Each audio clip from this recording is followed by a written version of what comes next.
Voilà, bonjour tout le monde. Euh, Aujourd'hui, on va essayer de corriger le problème du bac 2017.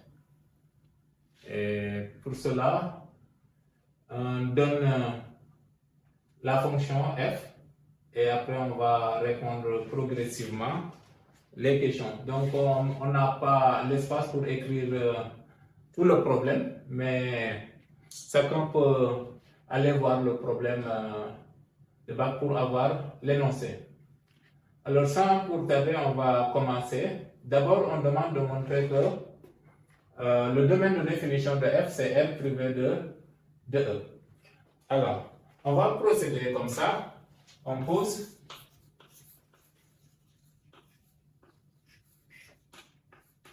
f1 de x égale à 2x plus 2 plus ln de 2 exponentielle de moins x moins 1. Avec condition x inférieur ou égal à 0 et f2 de x égale à moins 1 sur x 1 moins ln de x avec la condition x strictement supérieur à 0.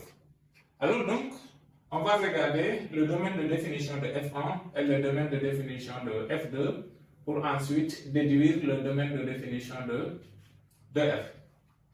Alors, donc, soit x inférieur ou égal à 0. f1 de x existe si et seulement si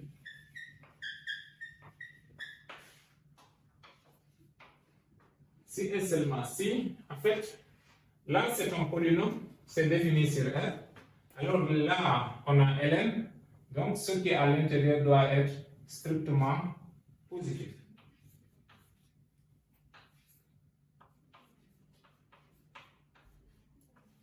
Strictement positif. Et il y a la condition que x soit inférieur ou égal à 0. Or, 2 expo de moins x moins 1 supérieur à 0 implique 2 expo moins x supérieur à 1 qui entraîne expo moins x supérieur à 1 demi qui entraîne, comme ln est une fonction qui est strictement monotone, moins x supérieur à ln de 1 demi, ce qui entraîne x inférieur à moins ln de 1 demi. Et ça entraîne x inférieur à ln de 2.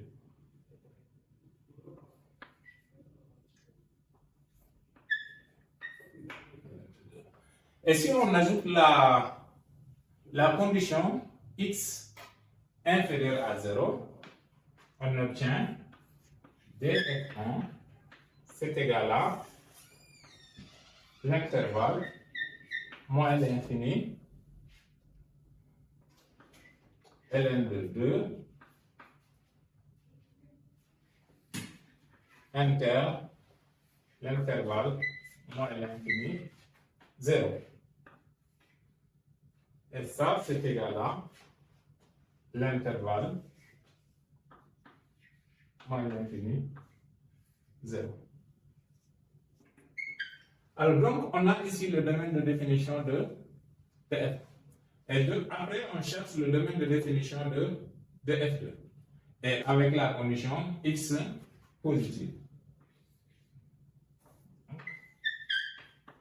soit x positif. F2 de x existe. F2 de x existe si et seulement si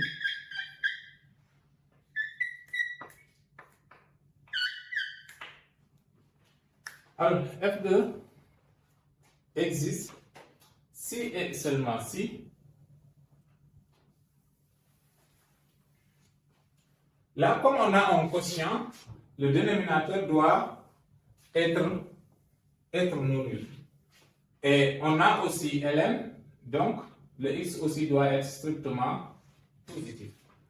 C'est seulement si, alors on a le système x facteur de 1 moins ln de x doit être différent de 0.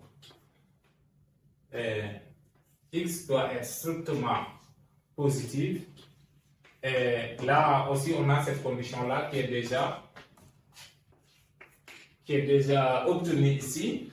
Alors, comme x est strictement positif, x est différent de 0, alors ce système est équivalent à ce qui implique, c'est équivaut même,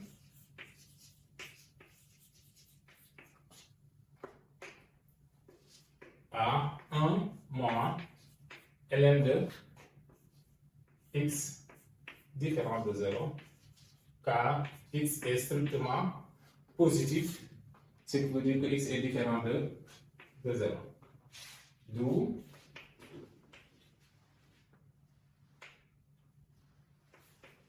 ln de x différent de 1, qui est équivalent à x est différent de 1.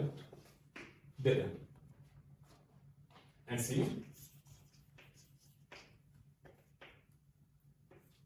D2, F1, F2, c'est égal à R privé de E, inter la condition x supérieur à 0, et ça donne l'intervalle 0 plus l'infini privé de F. Finalement, D de F égale à, finalement,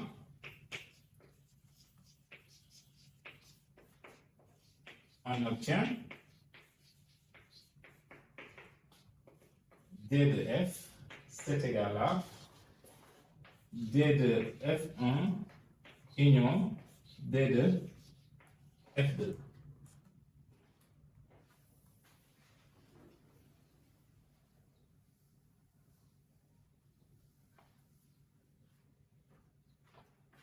Donc, D de F est égal à R privé de 1.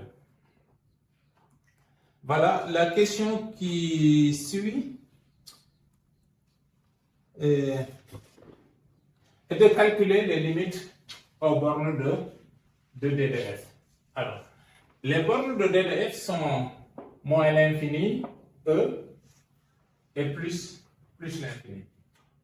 Donc, on va commencer par calculer la limite de F1 en moins l'infini.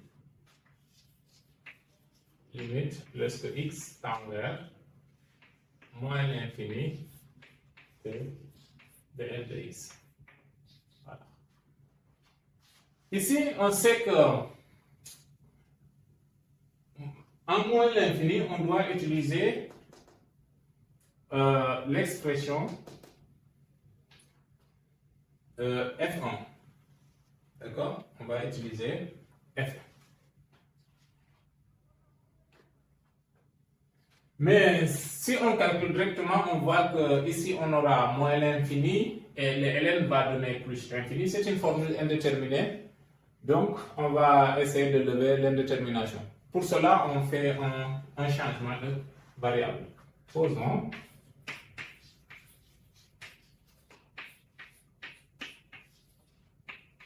Donc, on pose grand X égale à exponentielle de x. Alors, on a grand X qui tend vers plus l'infini quand petit x tend vers moins l'infini. Et comme dans l'expression de f1, il y a x, on va aussi tirer aussi petit x. Plus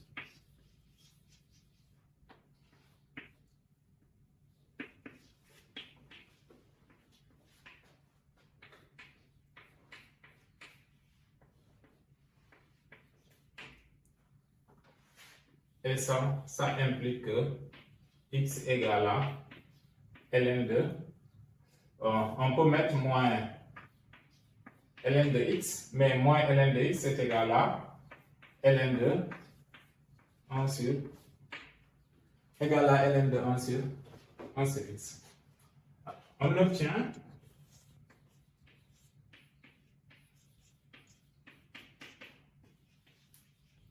alors f1 de grand X, si on fait le changement de variable, c'est égal à, ici on a X, ça donne 2 ln de 1 sur X plus 2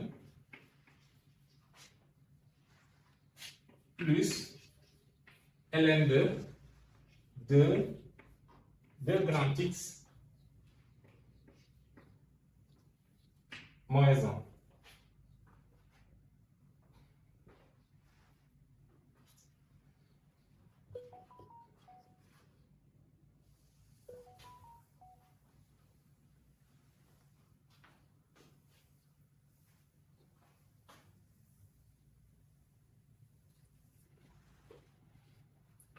Alors là, comme on a ici aussi ln de 1 sur x, on va essayer aussi de factoriser ici par grand X. On peut même factoriser par, oui, on factorise par grand X. F1 de x, c'est égal à ln de ln de grand X, de 1 sur grand X, plus 2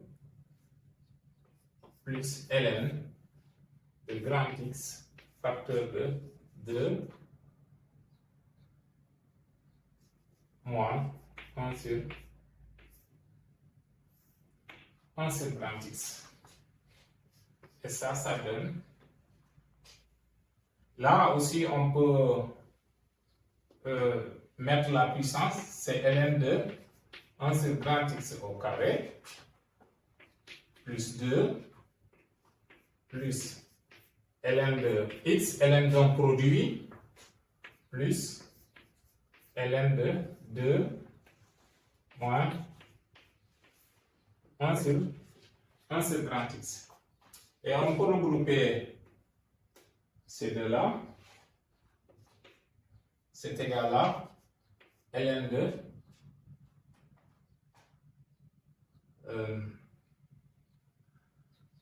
1 sur x plus 2. Donc on fait le produit, donc c'est x au numérateur, je simplifie avec ces deux-là, plus ln de 2 moins 1 sur x. On pouvait aussi regrouper, utiliser ln d'une somme, ça marche aussi, c'est ln de 1 sur x fois 2 moins 1 sur x plus 2. Et là, on peut calculer la limite lorsque x tend vers plus l'infini de cette fonction-là. Et là, on voit que lorsque grand X tend vers plus l'infini, cette quantité-là va tendre vers 0. Et la limite de ln en 0, c'est moins l'infini. Moins l'infini plus 2, c'est moins l'infini.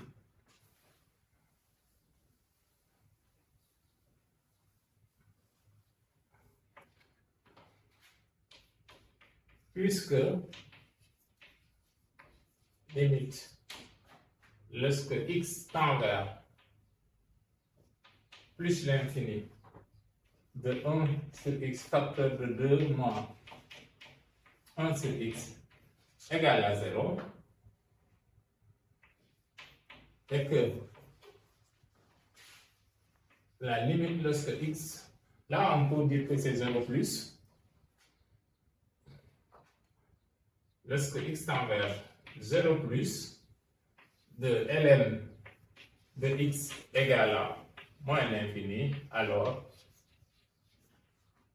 on conclut que limite lorsque grand x tend vers plus l'infini de f1 de grand x est égal à moins l'infini. D'où limite lorsque x tend vers moins l'infini de f de x, c'est égal à moins l'infini. Donc, la limite en moins l'infini de f de x égale à les bornes aussi, on a e. On va chercher la limite lorsque x tend vers e de f de x. Limite lorsque x tend vers e de f de x. Alors, E est plus grand que 0, donc on doit utiliser f2. On doit utiliser f2. Mais il faut remarquer une chose, c'est que ln de E, c'est égal à 1. Donc, E annule le dénominateur ici.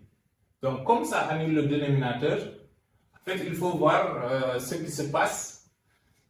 Et un réel sur 0, c'est l'infini. Donc, il faut savoir de quel infini s'agit-il. Donc, en regardant ce qui se passe à gauche et à droite. Donc, on regarde ce qui se passe en 1 mois. D'accord? On va regarder d'abord. Le premier cas, c'est si x est inférieur à e. Qu'est-ce qui va se passer?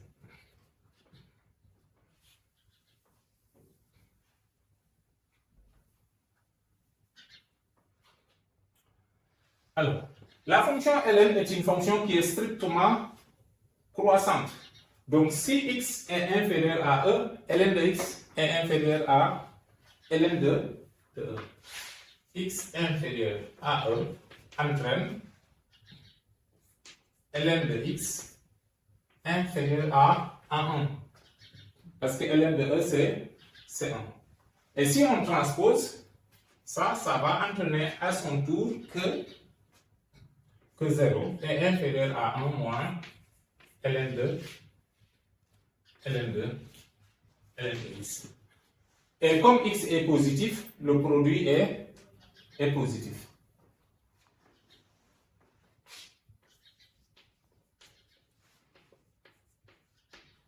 Est positif, on a limite lorsque x tend vers e moins de x facteur de 1 moins ln de x, c'est égal à 0 plus. Et ce qui permet de voir que la limite de moins 1 sur ça en e plus, c'est égal à moins l'infini. D'où limite lorsque x tend vers e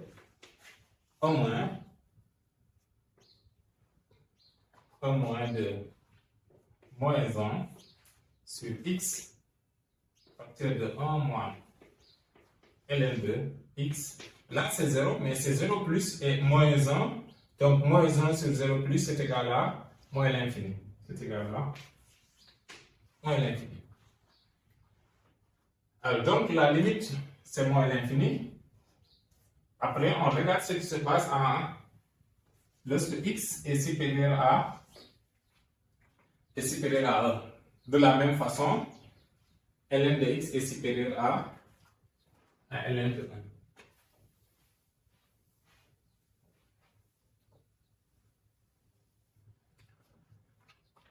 Alors, x supérieur à 1 entraîne ln de x supérieur à 1 qui entraîne à son tour que 0 est supérieur à 1 moins ln de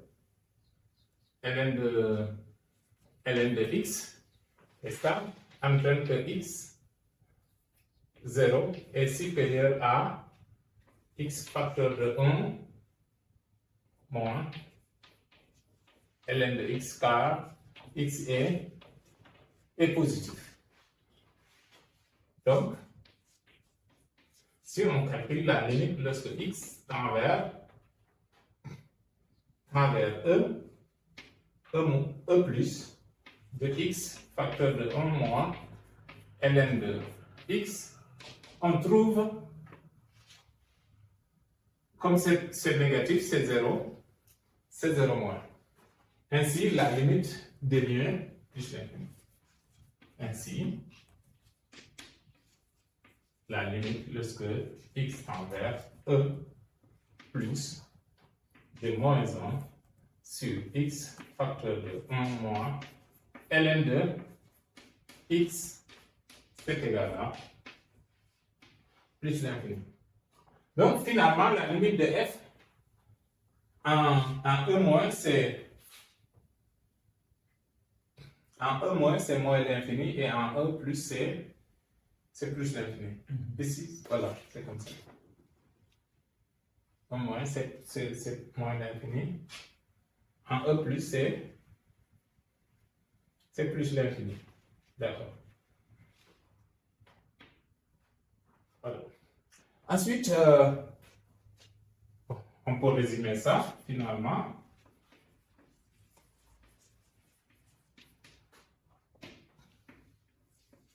Limite lorsque x tend vers e moins de f de x égale à moins l'infini, et limite lorsque x tend vers e plus de f de x égale à plus l'infini. La question qui suit est d'étudier le signe de x moins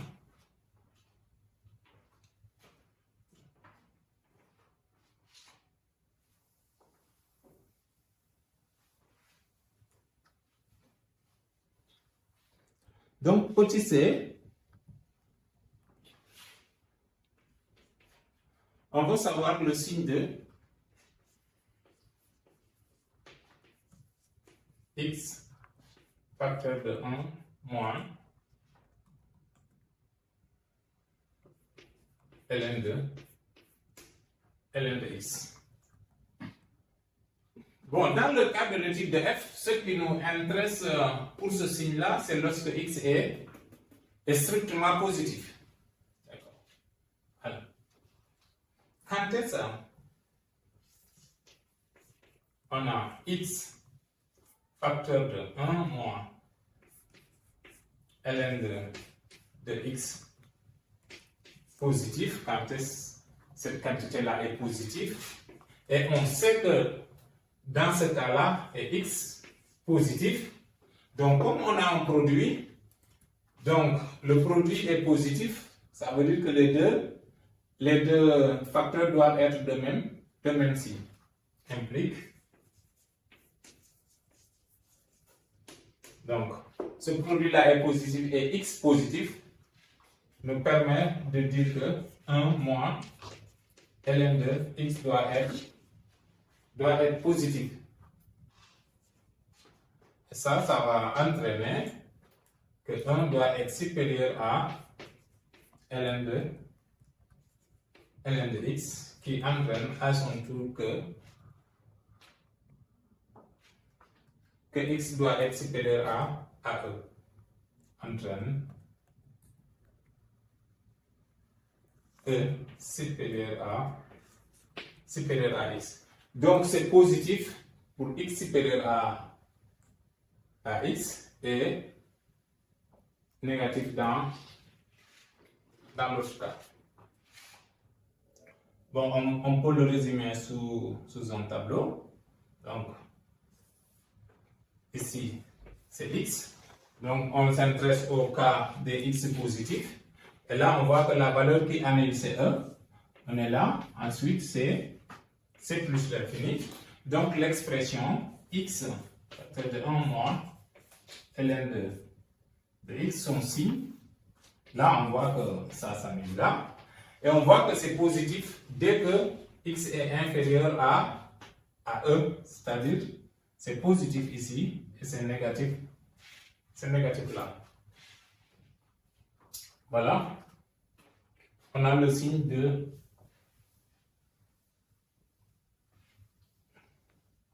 x facteur de 1 moins x. Et la question suivante, c'est d'étudier la continuité de f en 0. D. On veut étudier la continuité de f en 0. Alors là, on voit que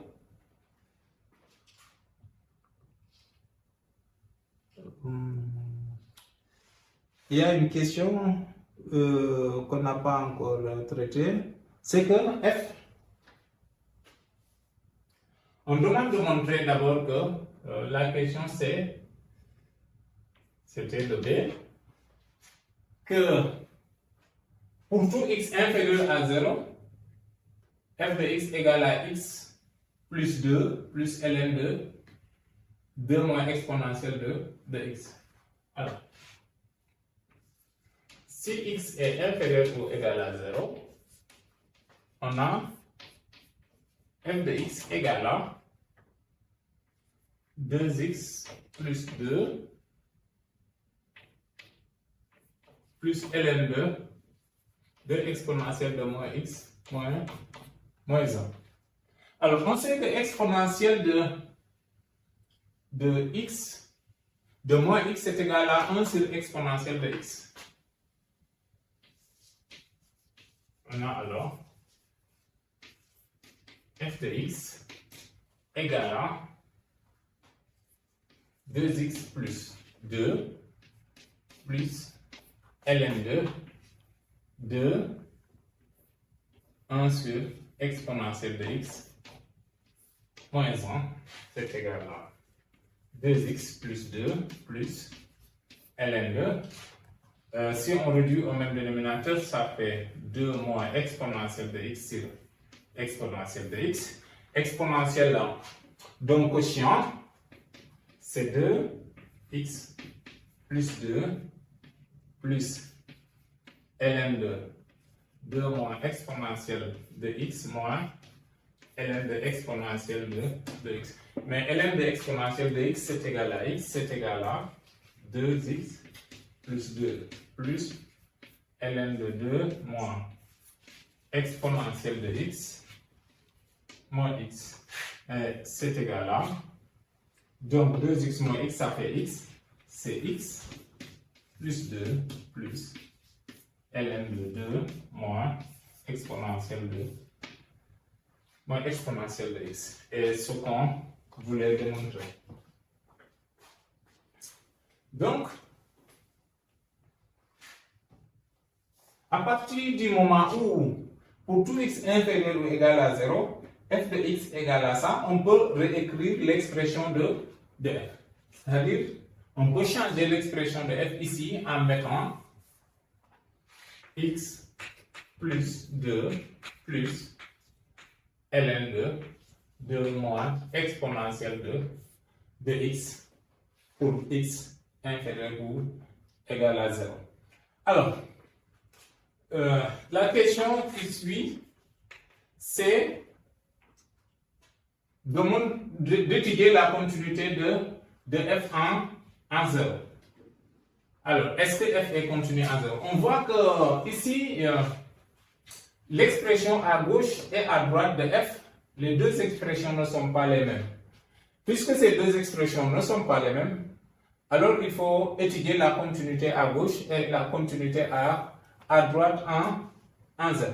Donc, on va regarder d'abord ce qui se passe en 0 plus. Alors là, on voit que f est défini en 0.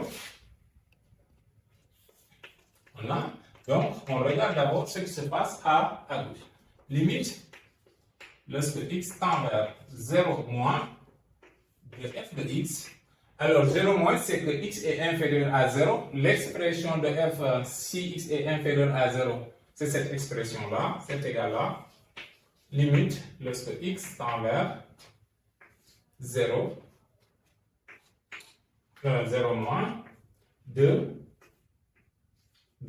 plus x plus ln2 de 2 moins exponentielle de x. Et ça, ce n'est pas une formule indéterminée. Ça, c'est un polynôme. Ici, c'est 0. Exponentielle de 0, c'est 1. 2 moins 1, ça fait 1. ln de 1, c'est 0. Donc, ça donne directement 2. Et là, on voit que c'est vraiment f de 0. Et après, ce qui suit, c'est la limite a. Voilà.